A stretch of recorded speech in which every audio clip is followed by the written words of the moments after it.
that's a large part of it, yeah. Nowadays, America is looking at a situation where soon it won't be the largest economy. Soon China will be the largest economy. America will be the second largest economy. And that will probably happen for another 20, 30 years after that. America will be second largest economy.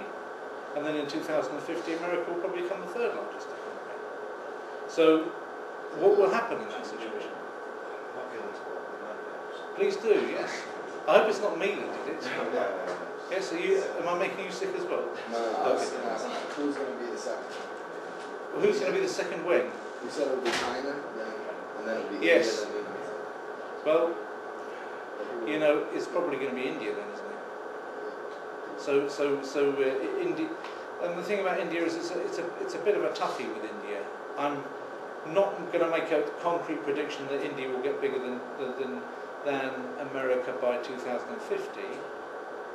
There's reasons why I have reservations about it, but if you read most people, like The Economist or what have you, they probably would say that it will do. Okay.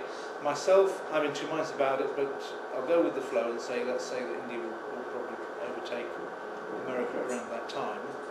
The Chinese are going absolutely like rockets at the moment, and likely to continue so. So you can expect that probably by about 2020, maybe a little later, maybe earlier. Yes. You've done business in China because you said you speak some Chinese. I've done business with Chinese. I've never actually been in China. Not yet. I'm going next year, God willing. But I have not been in China yet. I learned Chinese, and I speak Chinese with Chinese people who come here, okay, to Europe. And I've worked for the National Bank of China in Siberia on a big project, and I honed a little bit of it there. But you know, if you want to learn Chinese, then the way to do it is to get the Michael Thomas course, and just specifically earphones. Well, I don't put Chinese in my list, or Japanese. So I speak Japanese better than Chinese, but I don't put either of them in my list. But of the ones that are in my list, I've got about 20. But that's good enough to be able to read the paper and understand as well. So, but if you want to talk about being multiculturalism, I mean, language is a key to being very much a cultural chameleon. Okay?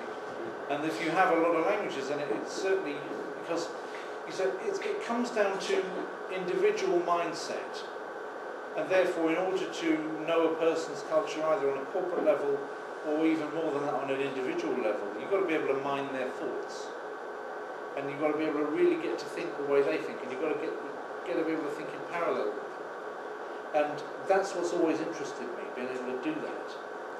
And I've been interested as well in what the nature of meaning is, why things mean things, why does anything mean anything? Yeah? Why does this mean the same as this but not mean the same as that? And I've wanted to analyse what meaning actually is, and what things mean and why they mean.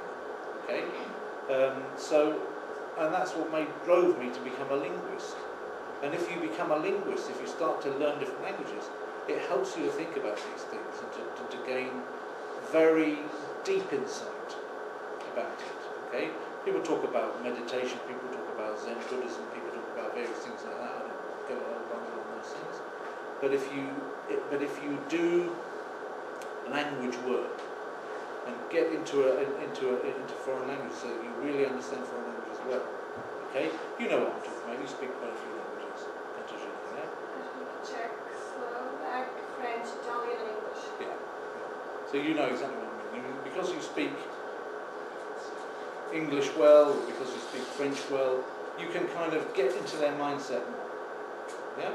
If you were living in France, not speaking French, you would be an outsider. Yeah? Whereas if you live in France and you speak French, you're able to be part of the society. You don't become French, because that means, you know, serving in the French Foreign Legion and putting your life at risk for la République, yeah? Vive la République! But you become a little bit French by learning French. Okay? You become part of that linguistic nation. Nobody's going to say, oh, you speak French, here's a passport. Yeah? There is some direction of people. people are starting to go in a direction, countries are starting to go in a direction of handing out passports for people who come only if they pass a language exam. I mean, this is what this Japanese language proficiency test is all about. I mean, they do it in Japan, they do it in a number of other. They used to do it in Switzerland. That's why there's a great film called The Swiss Makers, which satirises all that. They teach you to speak Swiss German with a Swiss accent and things like that, which is quite ludicrous, but you have to do that to get a Swiss passport. And so, and more nations are thinking about actually imposing tests and language tests among them as to whether you can become a passport holder.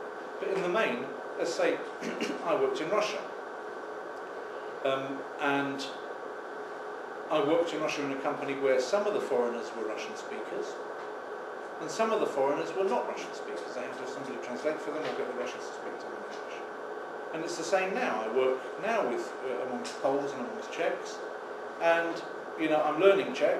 My Czech is closer to the beginning. I'm not fluent in Czech. I'm much more fluent in Polish.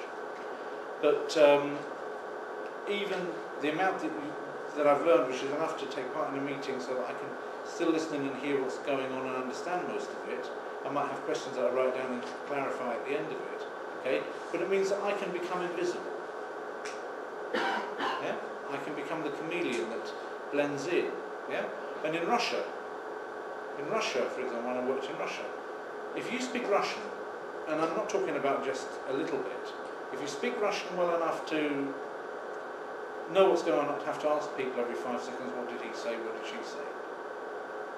You become actually for them, nasz человек, which means our person, one of us. Yeah? And then you really get to know what it is to be the experience of being a Russian. Yeah? You get something which very few people from the West would have, and that is to experience what it is to be a Russian. Yeah? Because I've never had a Russian passport. I don't have a Russian passport. I didn't sign the thing that they want you to sign. Yeah, had I signed it, I'd probably still be there. Okay. I don't have any state links with Russia, but I have the experience just through the language of knowing a little bit, of being able to feel what is it to be a Russian. Okay. If you don't speak the language, learning the language is the key. Okay, to experiencing the world from the way another human being from that language group has experienced it. You see a lot of similarities and you see some differences. There's a theory in linguistics called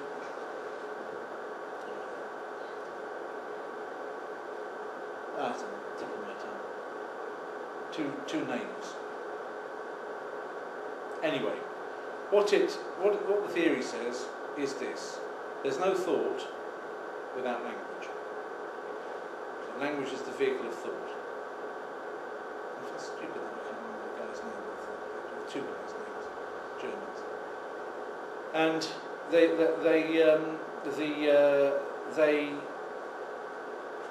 came up with the idea. The strong version of the hypothesis is you cannot think without language, not as a human being.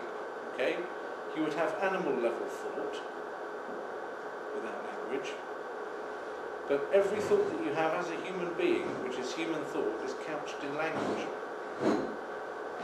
You can't have a single thought without language. Therefore, the deep structures of your language and the vocabulary that you have available in your language, they determine the way in which it's possible for you to think. And you can take that a long way. You can take it too far sometimes. Yeah? You can start analysing, this is interesting because, no English-speaking country ever became communist. They've always tended to not move in that direction. Is that significant? Yeah? Well, some people might say yes it is, some people might say no it isn't. Okay? But it's interesting to speculate on it, but certainly it's interesting to consider this. You try and have a thought devoid of language. By the time you can even consciously analyse that thought and what it was and what it is, you have to have put it into language. Yeah? And anything that you can remember from the time before you had language, anything that you can remember, if you can remember it, something happening to you before you have the words to talk about it, then you're remembering that probably in a similar way to the way an animal remembers bad things that happens to it. That really the difference between human beings and animals, although I'm not saying that there are no animals with language, probably elephants have some language and whales have some language, but the difference between us and apes, effectively, is that we have this language and we think with the language. The language has become the vehicle of thought. We can't think a thought that we can recognise as a human thought without language. And so therefore, when you think that the biology, like I said, the third thing to take away, is the same wherever you go, what does it all come down to? What does it all boil down to, the differences between us? Well, to a great degree, you could say they were language.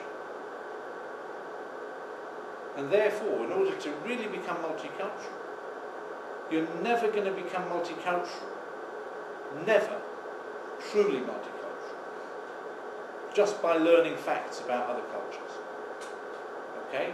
You might impress a lot of people by knowing all the capitals of the world, by knowing the populations of every city, over 500,000 people that there is in the world. That's an impressive thing to do. Go ahead and do it. I'm not saying you shouldn't do it. You might, for example, learn from a book written in English all the details about the Japanese tea ceremony, yeah? And what direction the teapot has to face and the names of all the different vessels, except not in Japanese and English, that are used, and what the different roles of them are, and the history of it all, and how you're supposed to achieve harmony by the means of the Japanese tea ceremony. You might school yourself in it so well that other than in language, you could perform a Japanese tea ceremony from start to finish in a way that if somebody filmed you with no sound, it would look perfect. Okay? Would that make you multicultural? Well, to a degree, yes, it would. It would. I'm not saying that people shouldn't do that, but it isn't still going to get you into that, the mind of the nation, into the head of the nation, as well as achieving fluency in Japanese would do, even if you never drank any green tea and didn't like it, because there are some Japanese that don't like it. Okay, so basically, if you want to know culture, that's great. If you want to know multiculturalism, if you want to become what they call a global citizen, which is a frightful term really, I think I'm well on the way to being a global citizen just by the fact that I've got quite a global stomach. But if you want to become a global citizen in the sense of knowing what other human beings on this planet, that you're sharing this planet with, what they feel, what they think, and how that could be the same as you or different to you, what they're experiencing, and what it is to become really part of a different nation. Because you already know what it is to be an American. You've known that a long time already. If you want to know what it is to be a Russian, or if you want to know what it is to be somebody else, yeah? Okay, with Japanese it's going to be difficult, but because you're always going to look different to somebody that looks different to you. You're always going to stand out a little bit. But I can tell you this: if you were to go there, if you were to go to Japan together with another friend of yours, that friend may, let's say, had Japanese ancestry and looks Japanese, but you don't look Japanese, you don't have any Japanese ancestry, and you, or any East Asian ancestry at all, and you look like a typical blonde gaijin, okay, and you go to Japan but you speak Japanese well, okay, you're going to get into the mindset of the Japanese people. You're going to get the experience, if you can get past certain barriers of, at the outset, cultural barriers, and get into the mindset. Language is the key. Okay, get into the language, get past the idea that things should be different, and you'll be able to experience what it is to be a person from that country. And you don't have to do it with every country in the world. That's more than we can manage. Okay, nobody can manage doing it with everybody. You would pick another country, okay, and you would say, I want to know what it is to be a human being. Now, Americans are all human beings, of course, but it's one slice of humanity. If you want to know what it is to be a human being more representatively, then take something completely different. Yeah? And say, I want to celebrate my humanity, and I want to know what it is to be a human being on this planet before I move on to whatever it is that's next, okay, I really want to understand the depth and breadth of what it is to be human. And to do that, I want to go into somebody else's culture. And therefore I need to learn their language as well as all the traditions about it. I can learn all the traditions in a book which is translated, but I'm only ever going to be part of that culture, I'm only ever going to be part of that society if I learn the language and learn it well. Which is a long process, not done overnight, involving a lot of time, a lot of work and a proper method. So that's all I can recommend to do.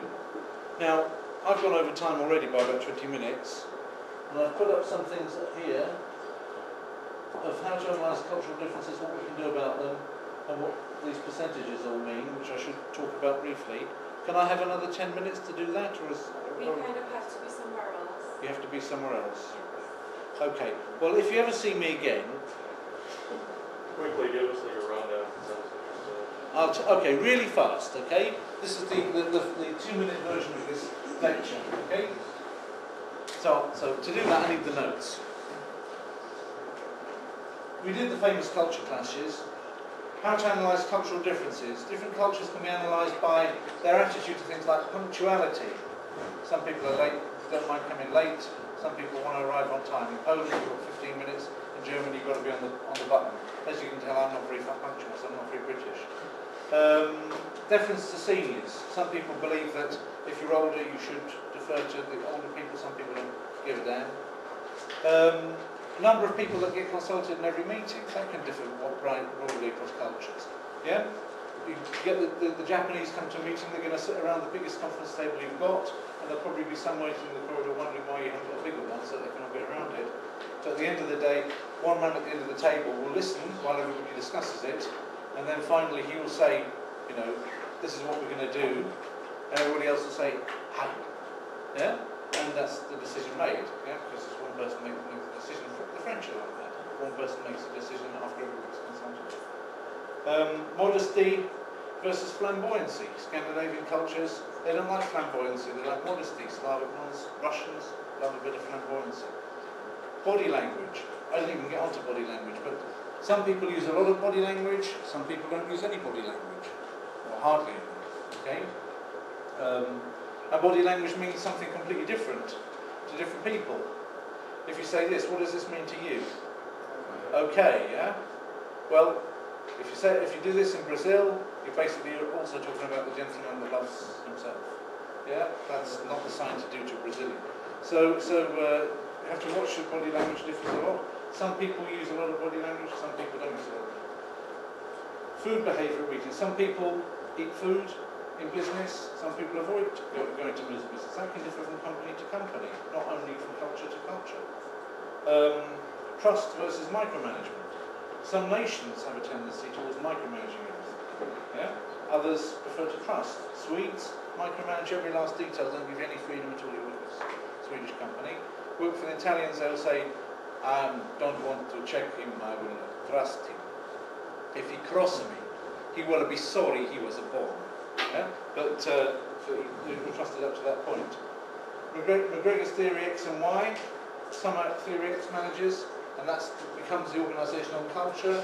Some are theory Y managers. If you don't know McGregor, you won't know what I'm talking about, but it's whether you treat people like lawyers or dustbinmen, basically. Going back to what I was saying at the beginning.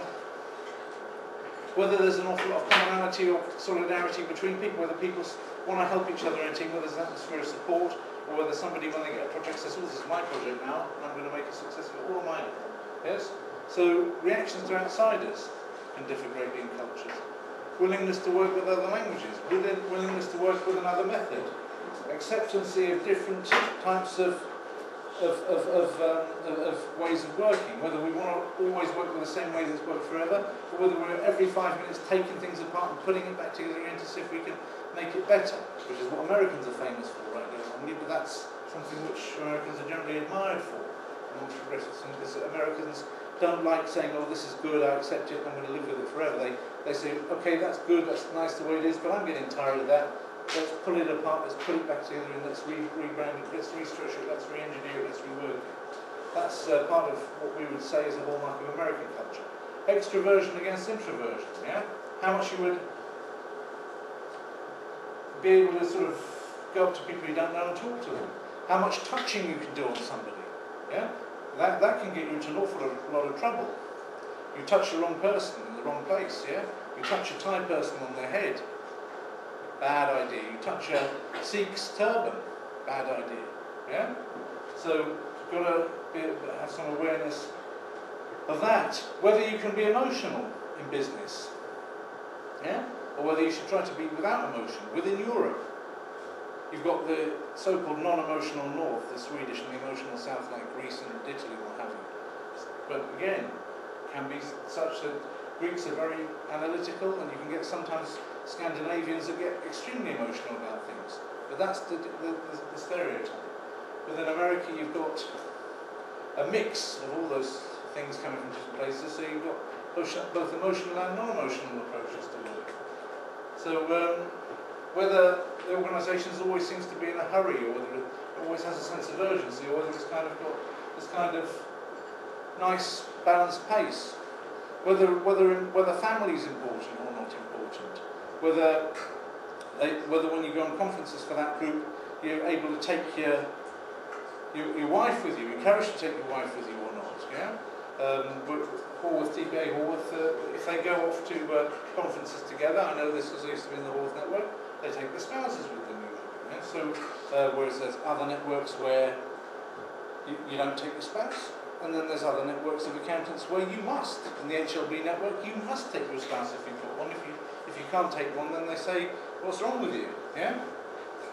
So, basically, you've got, oh yes, things like PC at the end. You get some organisations very PC, yeah? You make jokes there that are a little bit iffy, you can expect to be fired. You get others where it's kind of perfectly okay, they're perfectly relaxed about it. You get some cultures where when in Poland, if you don't flirt in Poland, the girls think, what's wrong with me? Yeah? Whereas if you said the same things in some cultures as you would, you might go and start to compliment the women and do it in quite a way as if you're almost chatting them up a bit, yeah? But they know it's only talk. They know you're not going to do anything. They know you're a happily married man. They don't take it seriously. But it kind of sets them up for the day. And then you do that in certain other cultures, you're going to find yourself on the wrong end of a sexual harassment case, yeah? So that's an important part of culture to get right, especially if you're a man. I think that men are not so bothered really as to getting women flirting with them. But if you the underlying biology is always there. But you know, you've got to get that bit right, yeah? So these are the things which go under this ways of analysing cultural differences. Those are the headings under which you could go through and analyse cultural differences between countries and between organisations. What can we do about them? Well, observe, be observant, ask a lot of questions, be aware of self. This should have been an interactive thing. I should have been getting these suggestions from you. Allow for more time. Always allow for extra time, like we didn't do today. Look for the individual differences. Don't assume that because the culture is going to be in a place that all the individuals that you're dealing with all share the culture. Find the humour. Usually humour can be mockery, which you want to avoid, but humour is usually a nice way to get through a situation. Learn to tolerate uncertainty. Build your cultural skills, but build, most of all, is what we spent a lot of time at the end of the lecture on, language skills. Build your language skills. That's one for Hillary. So, this last thing just goes to show how nations can differ, and it's a differing, how they differ with regard to one particular question. This is what I'll leave you with at the end of it all. This Ashridge Management College did this test. And they asked a question to a representative sample of people. If you're in a car late at night and the speed limit in a certain area is 40 miles per hour. Your friend does 60 miles an hour and hits a pedestrian. then later on, when it's all coming to court, the friend says to you, you were the only witness. If you say that I was driving 40 miles an hour, I'll be okay. But I'll obviously get in trouble if you say that I was driving 60. Will you testify that I was only driving at 40? That was the question that was given. Okay? So, will you testify that he was driving at 40? Okay, which direction do you think is, first of all, given that I've given you the statistics from different countries, was this the number of people that would not testify to the lie for their friend, that would not lie for their friend, or that would lie for their friend? Would lie for their friend. So you're saying that in Switzerland, 97% of people would lie for their friend. And that in Nigeria, only 33% of people would lie for their friend. Okay. Who thinks that the question is such that in the United States, as you're from the United States, in the United States, 95% of people said that they would lie for their friend and say that their friend had been going at okay, let's ask the question here. Okay, your friend, I'm going over time, sorry, but it's interesting, isn't it? Yes. But we have to be somewhere else, and Ellen was clear about that. It's okay. Just question. Yeah, so just finish that. Just we'll finish this very, very quickly. Okay.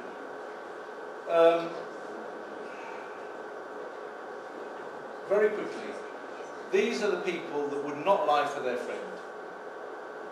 Okay? So if you get down to over 80%, where the cut-off line is through here, these are the countries where they say rules first, relationships second. Yeah? No, you don't agree? Over 60%, they say relationships first, rules second.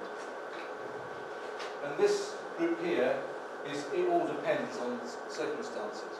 So the very strong countries that put rules first and relationships after rules, that's the countries that you have at the top. And it has a very big knock-on effect into a lot of things in business. Okay? How much you can get away with imposing a rules-based system and then checking it up from head office, and how much that actually works will depend on which of those countries you're in. Anyway. Thank you. Thank you.